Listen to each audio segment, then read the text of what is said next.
Welcome back to the deep dive. We take intriguing sources, your sources, and really dig into them for the clearest insights. Today we're heading into the 16th century. We're looking at Netherlandish engraving, guided by a fantastic talk from Alexander Konev at the State Hermitage Museum, Our Mission, to see how this art form just completely transformed, went from, one person's artistic vision to this huge global industry. It really changed art history and even how people saw the world. Yeah, and what's so fascinating, I think, is that this story, it's not just about art. It's really about innovation. It's about business, entrepreneurship, and honestly, the very beginnings of mass media as we might recognize it. We're going to trace this pretty radical shift from the solitary artist engraver figure to this whole complex network, specialists, powerful publishers.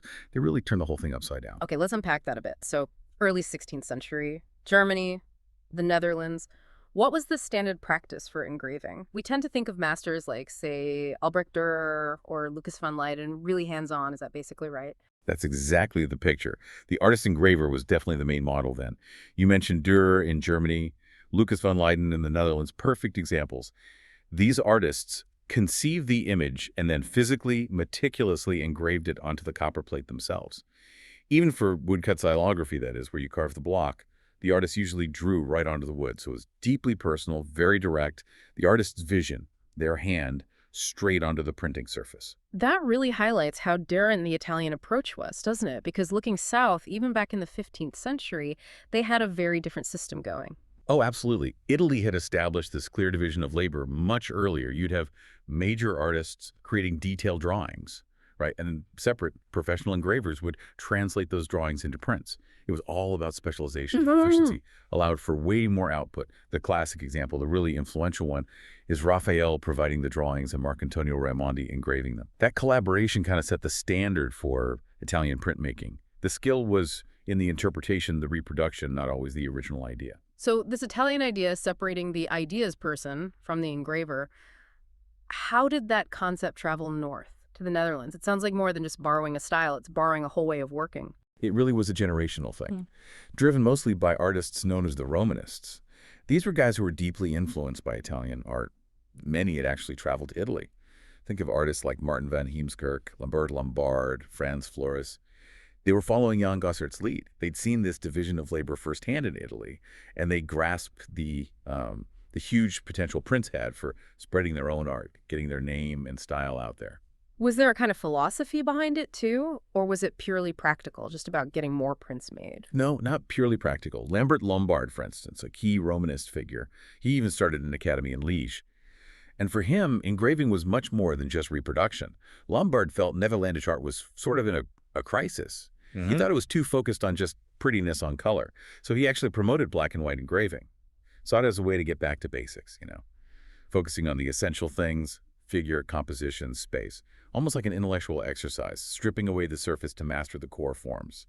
He wanted to bring more rigor to Northern art. And right in the middle of all this, you get someone like Lambert Suavius, a real virtuoso, apparently, who kind of sits at the crossroads of these different practices. Suavius is fascinating. He was definitely a brilliant artist engraver himself. His technique was known for this incredibly fine line. Some think he might have even used a jeweler's diamond tool. Just amazing detail, building on what artists like Lucas van Leyden had done. His resurrection of Lazarus, it's considered a masterpiece. Even Vasari in Italy praised it. The dramatic light and shadow, the chiaroscuro, it really conveyed deep religious feeling. He wasn't only doing his own original work. Exactly the point. He was also what you might call a revolutionary engraver in this emerging system. He made prints based on compositions by other artists.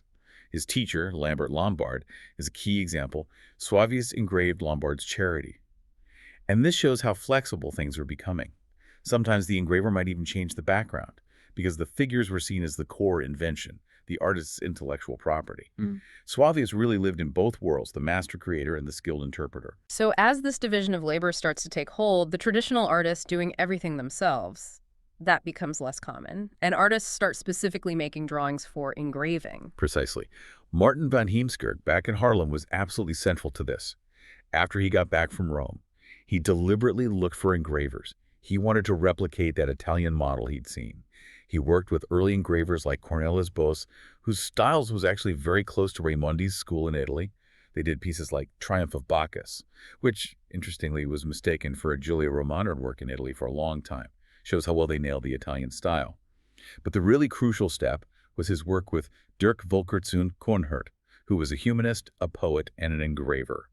For Coornhert, Heemskerck started creating drawings specifically designed to be engraved, not just adapting older paintings or sketches. Oh, That was the pivotal moment. It formalized the process. Artist creates the design for print, engraver translates it. That quickly became the dominant way of working in the Netherlands. but this collaboration needed something else to really take off, didn't it? It needed someone to organize it, to fund it, to sell it, enter the publisher. How did printmaking actually become an industry? Right, the publisher is the game changer. And the key figure, without a doubt, is Hieronymus Koch. He started as landscape painter, did some etching himself. But then in Antwerp, late 1540s, early 1550s, he founded Aux Quatre Vents, at the Four Winds. Koch didn't just set prints. He essentially industrialized the whole process. He gathered artists, he hired professional engravers, set up this massive, efficient workshop, and the result? Just 10, maybe 15 years, Antwerp becomes the #1 center for print publishing north of the Alps, seriously competing with Rome itself. And the sheer volume was incredible, wasn't it? Oh, just staggering. Something like 1,200 to 1,300 different engravings in about 2 decades. Only Antoine Lefebvre down in Rome was producing on a similar scale. Plus, you have to remember Antwerp's position. It was a massive trade hub. Huge distribution networks already existed. So Koch's prints weren't just sold locally. They went everywhere. Spain, France, Portugal, Italy, Germany, even further, Poland, the Americas. Yeah. He plugged art into global trade routes. So the publisher's role wasn't just like a shopkeeper. They were the producer, really. What did that actually involve? It involved serious investment. Engraving on metal, copper plates, it was expensive and incredibly time-consuming. We're talking weeks, maybe even months, for a single plate.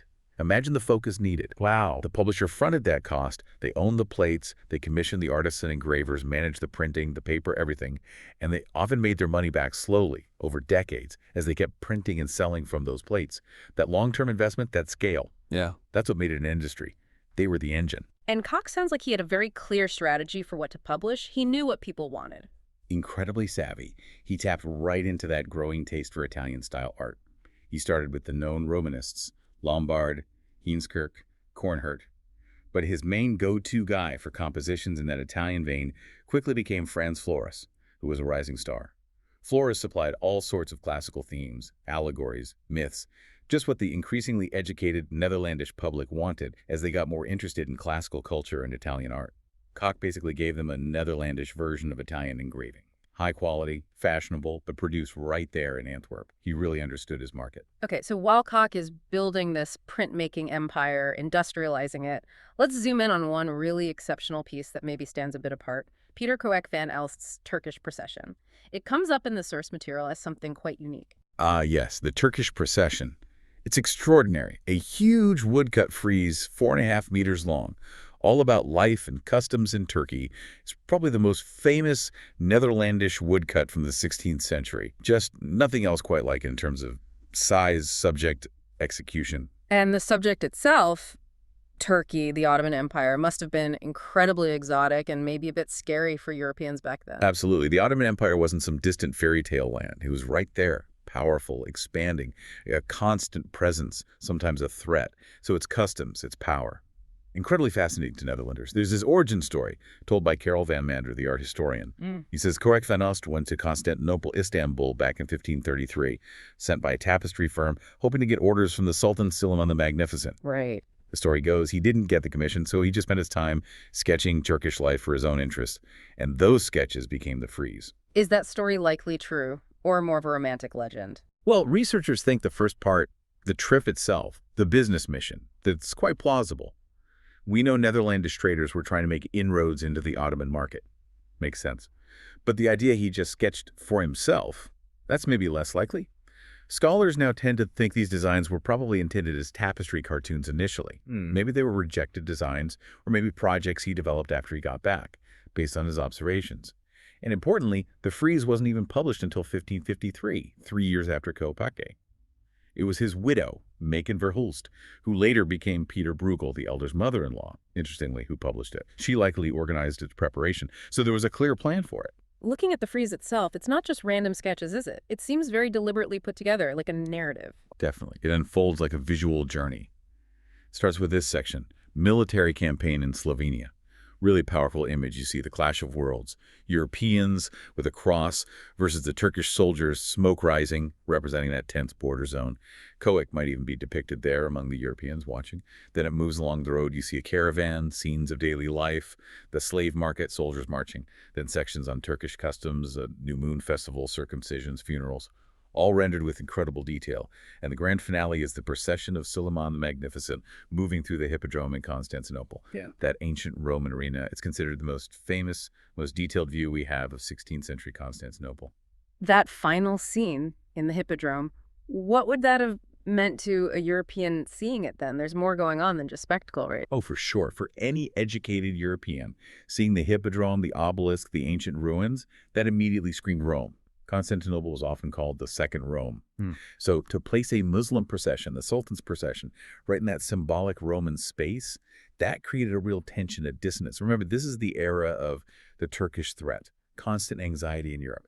So while Coek depicts the procession quite respectfully, objectively almost, the setting itself subtly underscores the cultural, the religious friction. It's a complex view of the other. You see Coek's own learning too. He's referencing Dürer, classical sculpture. He's blending that Italianate style he knew with his very rich Netherlandish storytelling tradition.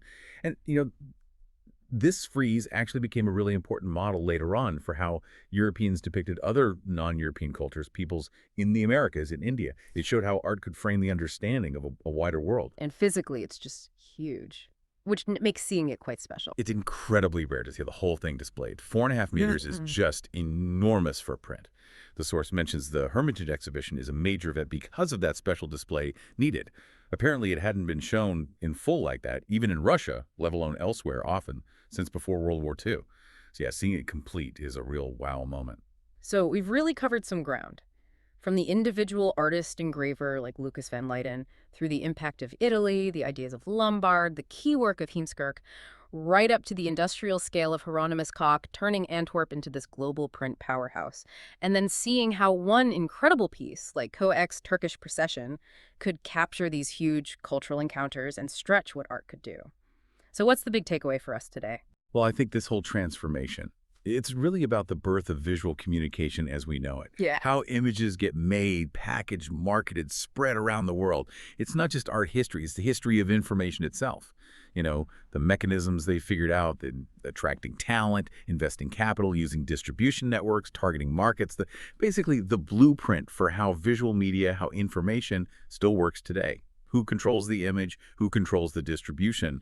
That power dynamic was really forged back then in 16th century Antwerp. It really makes you think, doesn't it, about the power packed into an image and all the intention behind why it was made and how it reached you, whether it's a 500-year-old woodcut or something flashing past on your screen today. Maybe next time you see an image, you'll pause and wonder a bit more about its story and the journey it took.